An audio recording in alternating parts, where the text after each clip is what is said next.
tiny, like not like a Barnes and Noble. It's like local to, I think, my state, or maybe it's the Midwest, or maybe it is just one.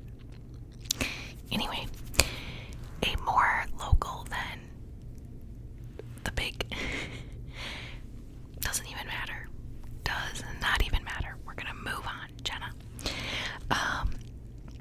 But yeah, so I went there today because I had a few books or genres in mind, and I was like, let's go and just see what they have.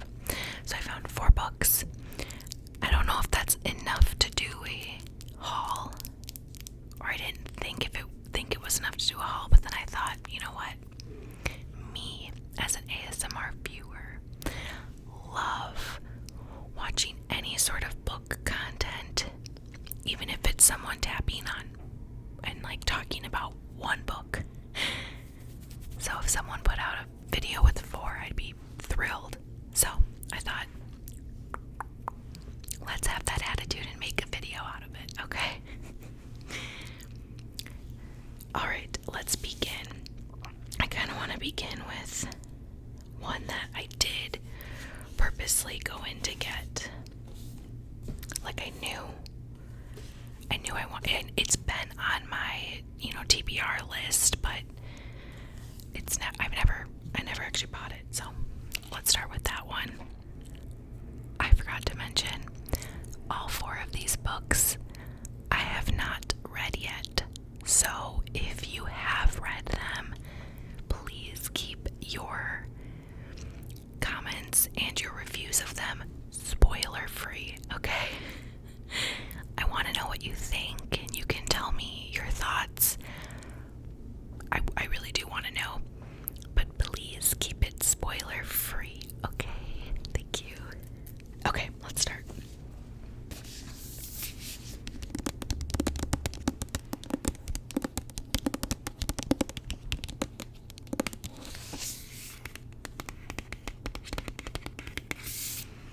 So, this is the first one I got. It is called Untamed by Glennon Doyle.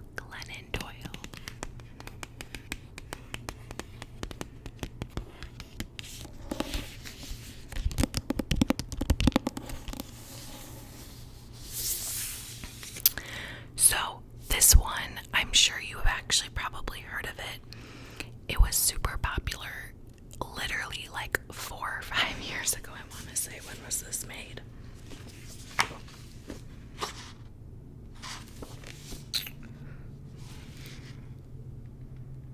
Yeah, 2020. Oops. So old. But I never got around to reading it, even though I think I would have liked it.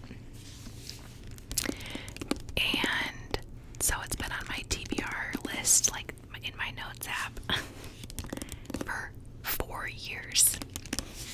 And when I went to the bookstore, I was like, alright, let's look for books that are on my TBR list. And so, there we go. Alright, I will read the little insert here.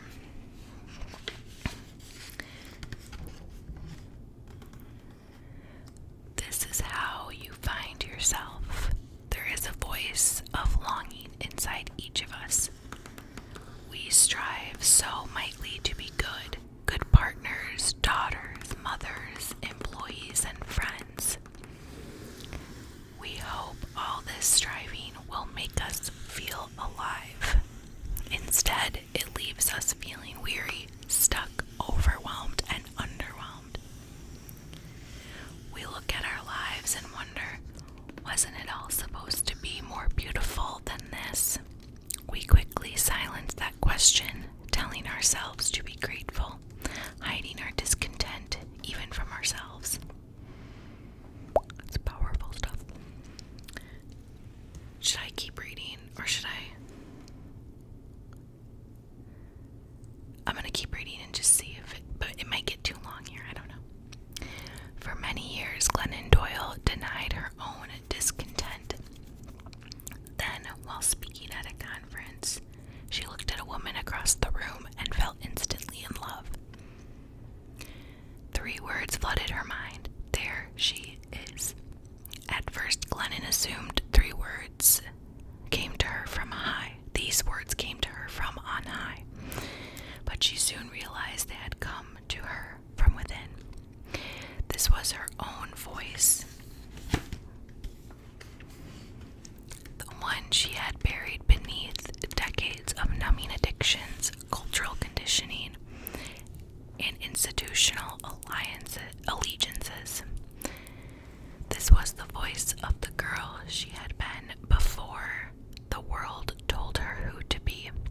Glennon decided to quit abandoning herself and to instead abandon the world expectations of her.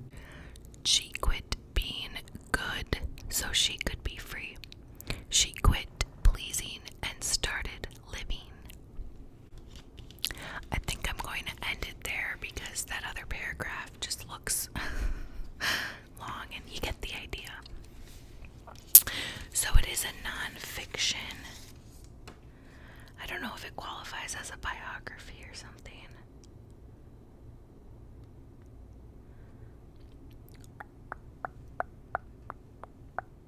I don't know. We'll see. I think it is I don't know if it's, I think it just might be. That is a pretty blue.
Because I have a long TBR list.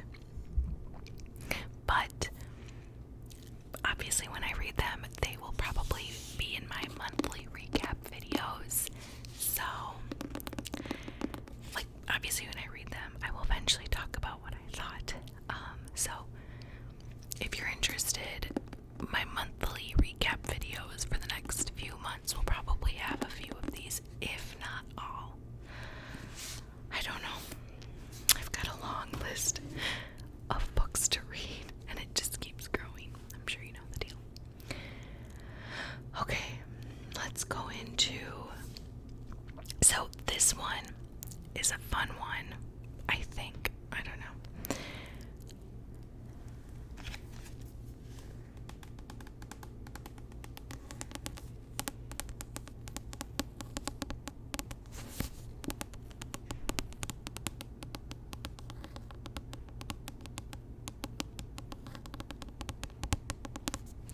So this is Night Circus by Erin Morgenstern. Now, this book came on my radar a few different times. It came up at different points in the past few months that I was like, the universe is telling me to get it and read it. Look at the vibe, the red, the black, the white. You guys, this book was made for this video. So, a few months ago,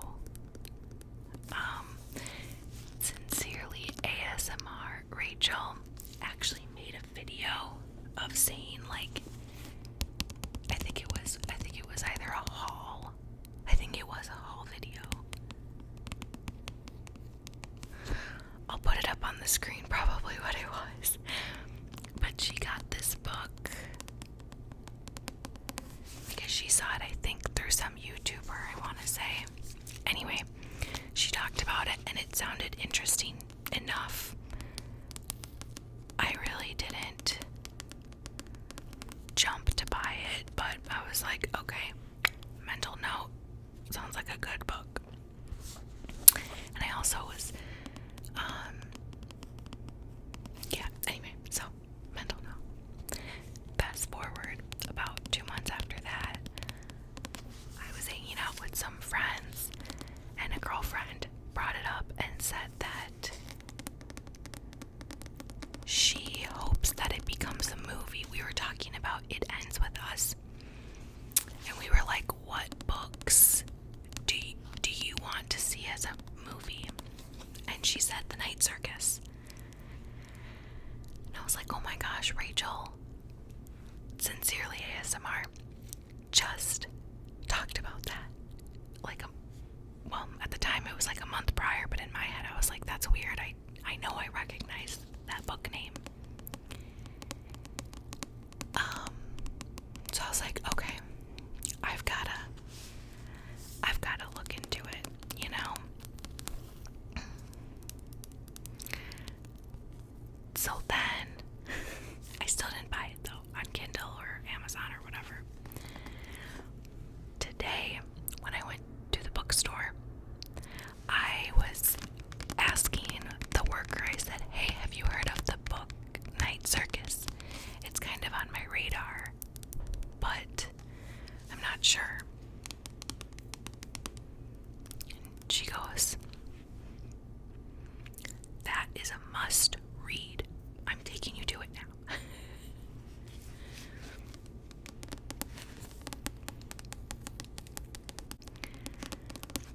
So, that's 3 strikes. The universe is telling me something.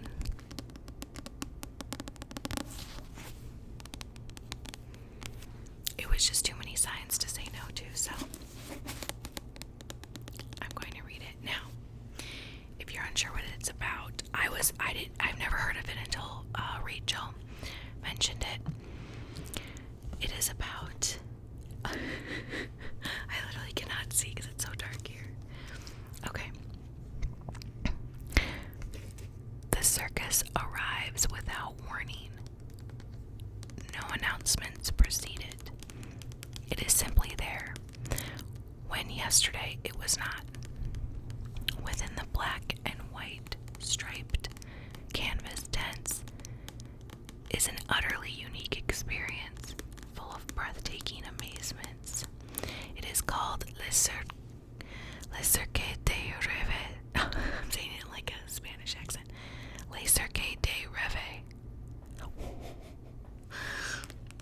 And it is only open at night.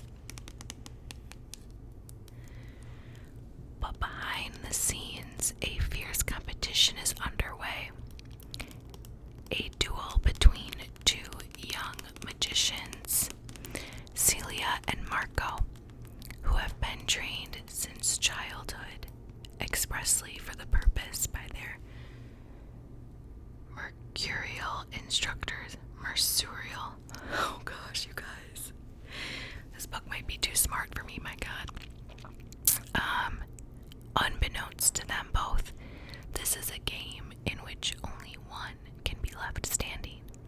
Amidst the high stakes, Celia and Marco soon tumble headfirst into love, setting off a domino effect of dangerous consequences and leaving the lives of everyone from their performers to the patrons hanging in the balance.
that, I like it to be nonfiction, just so I can learn more and sponge more in. But this one, but I know that there's a time and place to learn from fiction as well. I read a ton of historical fiction. That's my number one genre of books I read. So I don't know why I can't move that to other historical events or cultural things or religious things or political things. You'll see what I mean when I show you the book. So, this is The Refugees by, I have no idea how to pronounce. I don't want to be offensive. I know that this is Win, but that's about all I know.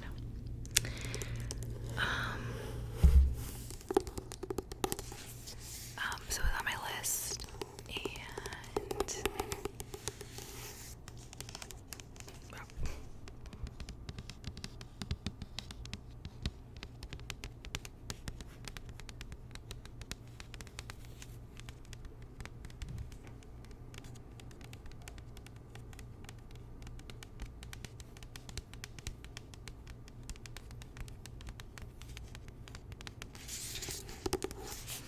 okay. Let's read this one, shall we? Oh gosh, it's his name again. The author. Alright, here we go. Viet Thanh Nguyen. Viet Thanh Nguyen's debut, The Sympathizer, won the 2016 Pulitzer Prize for Fiction and became one of the most acclaimed novels of recent years. I get out of breath when I read.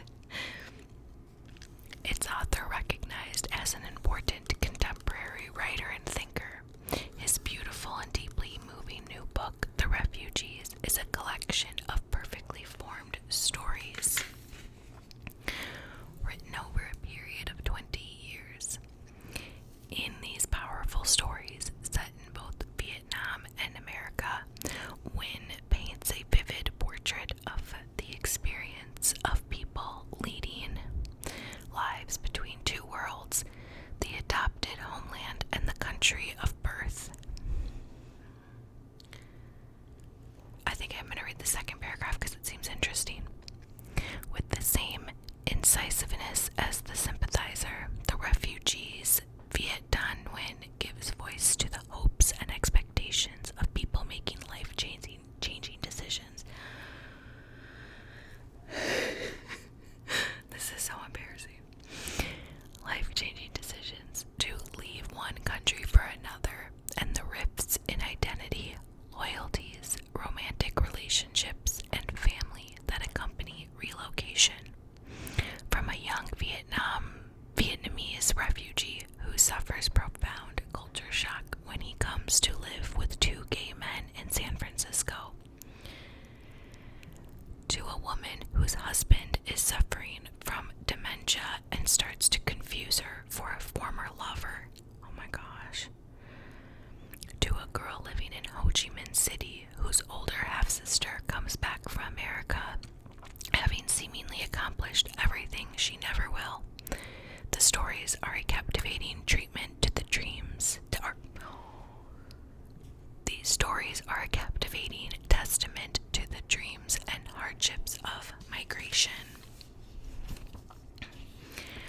I mean, it just sounds amazing.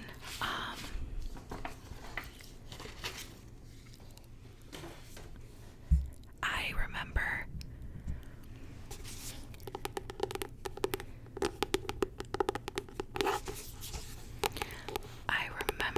in college,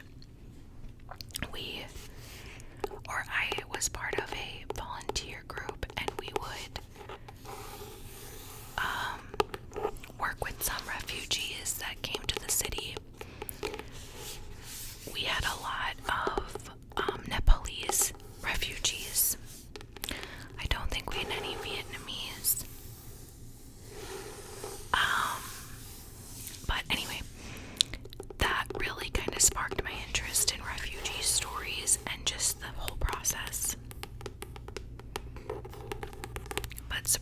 personally, I never read this book. Yeah.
I'm excited for this one. I'm nervous I'm going to cry. Alright, are we ready for my last book? How are you liking my choices so far? If you have read any of them, again, let me know what you think, spoiler free. Okay, last one. So, I went into the bookstore, and the same lady who was helping me with the night circus, I asked her, hey, shot in the dark, but I kind of am getting that fantasy itch again, like a fantasy series. I told the bookstore lady that, and I said, do you have any fantasy books where the female protagonist is in her mid to late 20s? And she said, yes. She said that this series, the female protagonist is in her mid-20s.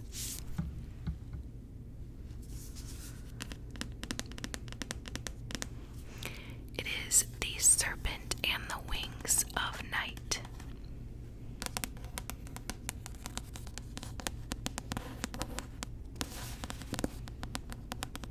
I think I like this tapping the best.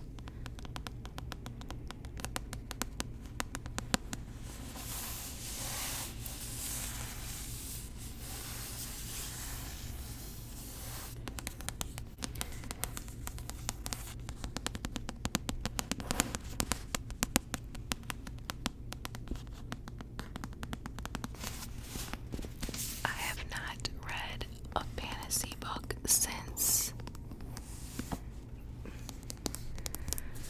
Now, someone, if you're caught up on all my monthly recap videos, you might remember one that I'm missing, but I believe the last fantasy book I read was Crescent City 3.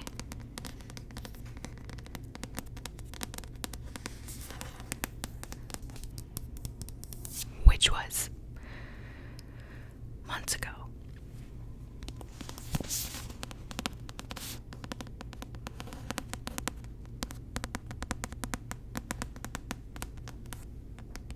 So I thought it was time. Okay, here I'll read. The adopted human daughter of the night-born vampire king, Aurea, carved her place in a world designed to kill her. Her only chance to become something more than prey is entering the Kachari, a legendary tournament held by the goddess of death herself.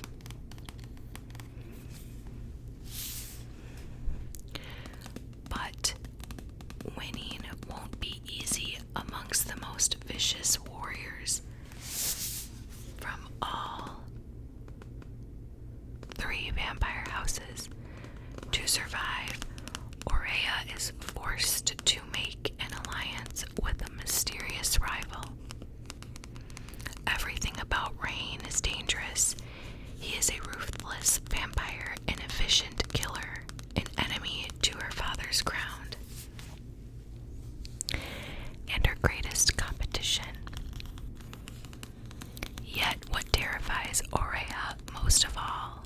that she finds herself oddly drawn to him. But there's no room